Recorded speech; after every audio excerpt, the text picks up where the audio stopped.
73 seconds that marked a dark day in our nation's history. I just burst out in tears. Today, how local students are learning about the Space Shuttle Challenger disaster. Plus, is it too good to be true? Free college, the state program you may not have heard about. But first, goodbye textbooks, hello iPads. We'll show you a curriculum shift that a local third grade teacher is a big part of. 12 News starts right now.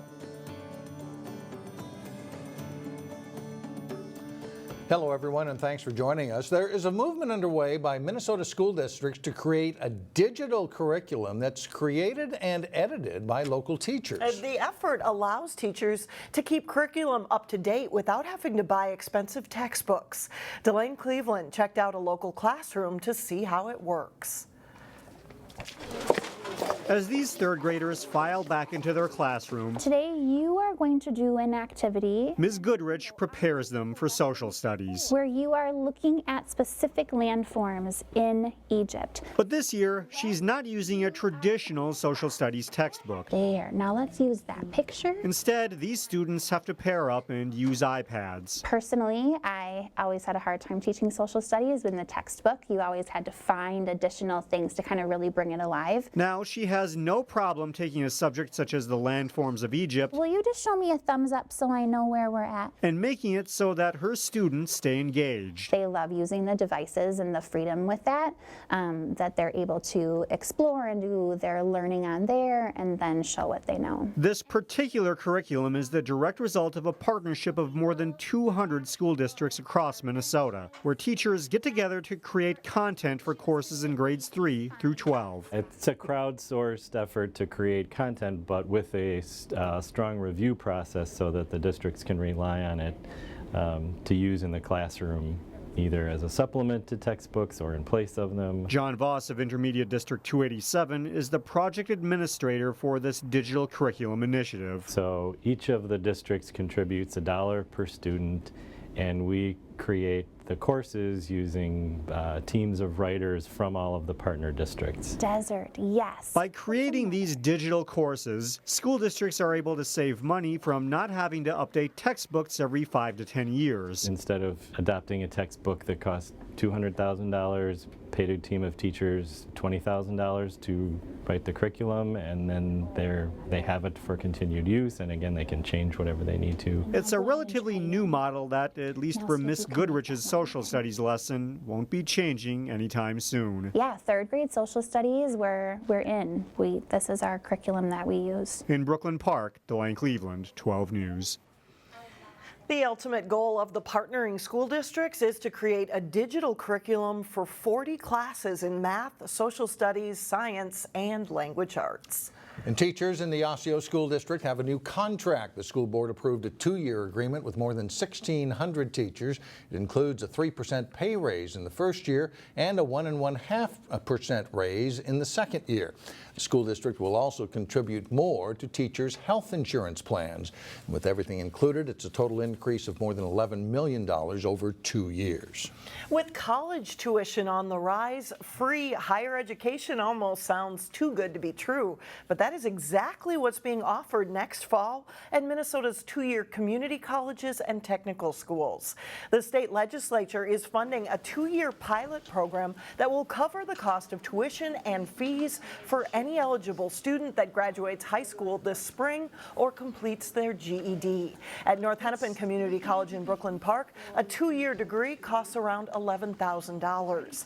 The free college tuition is available on a first-come, first-served basis, so it pays to get your applications in right now for admission to a college program and for financial aid. Family income eligibility is $90,000 or less. We are so excited to offer this opportunity to our incoming students and to our community members, and we're really hoping that this no longer becomes a barrier. For more information about how to apply for the program, you can visit North Hennepin's website. That is nhcc.edu/freecollege. A redevelopment project in Brooklyn Center will turn what had been a car dealership into senior assisted housing. 4.5 acres of land in the 6100 block of Brooklyn Boulevard has been home to several car dealerships until the city purchased the site. Now there are plans to build a 4-story assisted living housing project for seniors called The Sanctuary. It would have room for 158 units, including 30 for seniors with early stages of dementia who need extra care. City officials say there is a high demand for this kind of senior living, and the mayor says they've been working to get something like it in Brooklyn Center for 20 years. The city of Plymouth is part of a plan to clean up Elm Creek, but it is not cheap. The city this week approved an agreement with the Elm Creek Watershed Commission to restore 3,500 feet of Elm Creek from a former golf course to Peony Lane. That is mostly behind Wayzata High School. The problem is too much phosphorus in the creek. The total cost of the project is $1 million. Council member Jim Willis was among those voting for it, but he cautioned about future expenses. He says in order to meet water quality requirements, the city will be investing what he calls an enormous sum of money. Willis says most people don't realize the amount of the expenditures communities are facing. Well, people all around the world are remembering this, the 30th anniversary of the Space Shuttle Challenger disaster. A science teacher at BRAC is making sure that her students don't forget the legacy of the Challenger crew members. Here's reporter Sonia Goins. Today is a huge day in the history of space travel. Students in Chellen Johnson's 10th grade biology class are too young to remember the Space Shuttle Challenger explosion. When that Challenger exploded, it was 1986, and it was my first year of teaching at BRAC. But Johnson wants them to remember what happened on January 28, 1986. And liftoff. 25th Space Shuttle mission, and it has cleared the tower. The Space Shuttle Challenger launched from Kennedy Space Center, and 73 seconds after liftoff, the shuttle exploded and broke apart over the Atlantic Ocean. Obviously a major malfunction. NASA officials were stunned, and so was the rest of the world. We were watching it live, and I was just dumbstruck. I didn't know how to react, and I just burst out in tears. There were 7 crew members on board, including a teacher. Everyone died in the blast. I never had the opportunity to meet Krista McCullough. I would have loved to. I was extremely jealous that she was on board. Has been my dream of my lifetime, is to be an astronaut. Johnson has a passion for astronomy and has worked on research for NASA. These are just different astronauts that I've met and worked with various things. 3 years ago, she was part of the Sophia project. It's a 747 that has been modified to include a infrared telescope in the back. Johnson says it's important to share the Challenger shuttle story with her students. So we don't give up. We keep trying, even though 7 people lost their lives in this accident. She wants the dream of space exploration to live on through her students. The U.S. started flying again, and we flew over 120 missions on Space Shuttle. So we didn't give up. In Golden Valley, Sonia Goins, 12 News. NASA has had 3 tragedies in space: the Apollo 1 fire in 1967, the Challenger explosion in 1986, and in 2003, the Columbia shuttle disintegrated as it re-entered Earth's atmosphere. Coming up, got a computer problem? This week's Standout student from Armstrong High School may be able to help. Then later in sports, it's a big day for 2 local teams at the Northwest Suburban Conference Nordic Ski Championships. But first, temperatures reach above freezing on Friday. There is a chance for a rain-snow mix Friday night. We'll be right back. Well, you may know about after-school tutoring programs for kids at school, but what if tutoring came to your home? This tutoring is for you to get more help in your education and become a better person. The students like 11-year-old Milai Bull are taking advantage of a unique mobile tutoring program in Brooklyn Park offered through a social service organization called Yes, Inc. Tutors include Mr. Goya, a math teacher at Brooklyn Center High School. As a native Liberian, he chose to volunteer as a way to set an example about giving back. In Africa, it takes a village to raise a child, but when it comes to the school system here, the education system, it takes just the school, which doesn't make sense. So if we bring it back to the community where the village involves the community and where they live and everything, and then we can start to educate these children. Well, Mr. Goya says there is a huge need for volunteers, and if you're interested, you can contact Yes, Inc. at 763-202-8750. Well, this week, our standout student is a go-to person. Both students and teachers at Armstrong High School come to Ashmera Patterson for solutions to their technical problems. Reporter Shannon Slatton introduces us to this junior from Plymouth. I'm a very big fan of tasks that can be very I like having steps at times, so I do this, then I do this, and then I do this. These are an SD card reader. Ashmera Patterson likes to be a problem solver. I'm always messing with something that has wires. Ash tackles each problem systematically. Some things aren't going to work, some things have worked.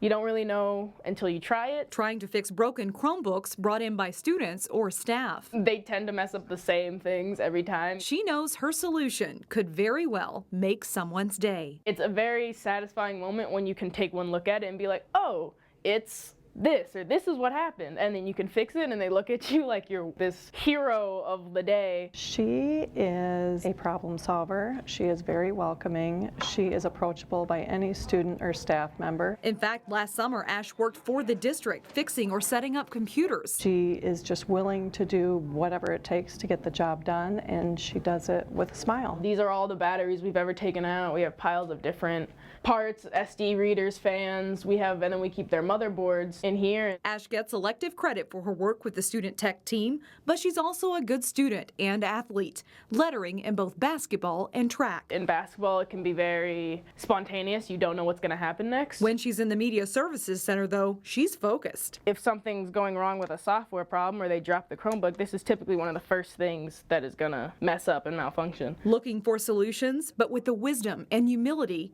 to know when to ask for help. I think the sky's the limit for Ash. I don't think she needs to limit herself to the techie world, although she might be very comfortable there. I think she has a lot of potential to do just about anything she sets her heart out to do. In Plymouth, Shannon Slatton, 12 News. And Ashmera is no slouch at track and field either. She participated in the Junior Olympics last summer. Coming up, if you have an ugly bathroom, there is a chance that you could win some cash to help fix it up. But first in sports, pro angler Terry Tuma stops by for his weekly ice fishing tip. Jay Wilcox has that and more when we come back. It's been a shortened season for Nordic ski teams in the area due to the late arrival of winter weather, but the show goes on for late season meets. Conference championships were on the line in the Northwest Suburban Conference on Wednesday. Armstrong's Dottie Anderson starting first in the skate pursuit race after winning the classic race. At the end, Anderson holds off her teammate Hannah Rudd in a combined time of 33:53.68. Rudd has the best time in the skate race and finishes second in the pursuit. It's a huge day for Armstrong. Freshman Lucy Anderson is third, and the Falcons take the top 5 places to win easily. Then it's the boys' turn to race out at Worth. Ian Ivins of Champlain Park starting third in the pursuit race. Spring Lake Park's Xavier Mansfield clocks the best time in each race to win in a combined time of 29:58.39. Ivins comes in second for Champlain Park, and right behind is his teammate Luke Crandall in third as they lead the Rebels to the team title. Here's what 2 local skiers said right after their race. It was a lot of fun. I had a lot of fun on the course today, and I'm just really proud of my team for, being so fast. Oh, it was awesome. We had a really good race from the first race. You know, you come out here on the second race, you're tired from the first one, but you just work as hard as you can, and if it falls your way, it's for good. The Champlain Park boys finished 31 points ahead of Elk River to take the conference title. Irondale is third, Armstrong fourth, and Andover fifth. Maple Grove is eighth, Osseo 10th, and Park Center 12th. Top-ranked Armstrong dominates the girls' meet with the top 5 and 8 of the first 11 places. Andover is second, followed by Irondale, and then Champlain Park is fourth, Maple Grove fifth, Osseo 8th, and Park Center 11th. Section meets are next week for Nordic skiers. There's just one class in this sport, so it is an interesting mix of schools large and small in the state rankings. The Armstrong girls have moved into that #1 spot in the state with Stillwater second. Wayzata is third. Eastview and Duluth East round out the top 5. Hopkins is ranked 7th. Armstrong, Wayzata, and Hopkins are all in Section 6 this year, and only 2 teams can advance to state. That section meet is Monday at Worth.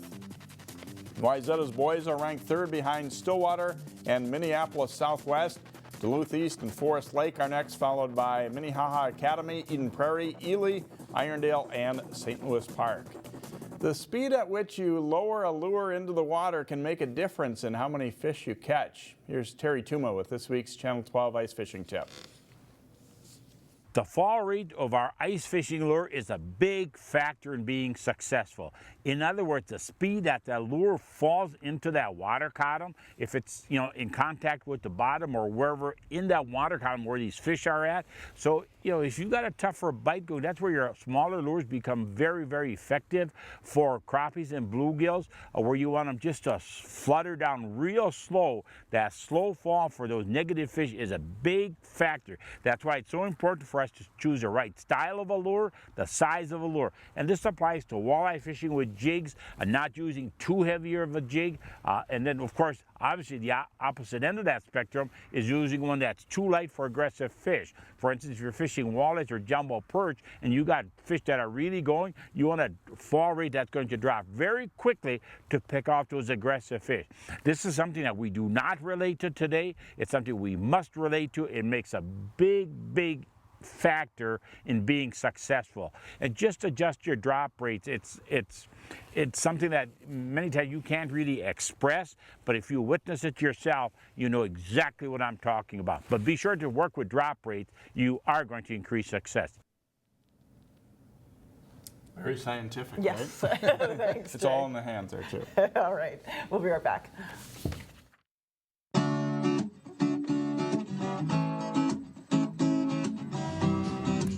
This weekend, you can sink your toes into some sand, at least indoors. The Eastman Nature Center is hosting a winter beach party on Friday and Saturday from 10 to 1. Kids can build sand sculptures, dig for seashells, see live animals, and even race some minnows. The minnow racing gives them a chance to pick their own minnow, and they get raced down a tube, and they get to cheer their minnow on and see if it gets to the finish line first. Cost is $5 for children ages 2 to 17. It's $3 for adults. Children under 2 are free, and reservations are recommended. You can contact the Three Rivers Park District.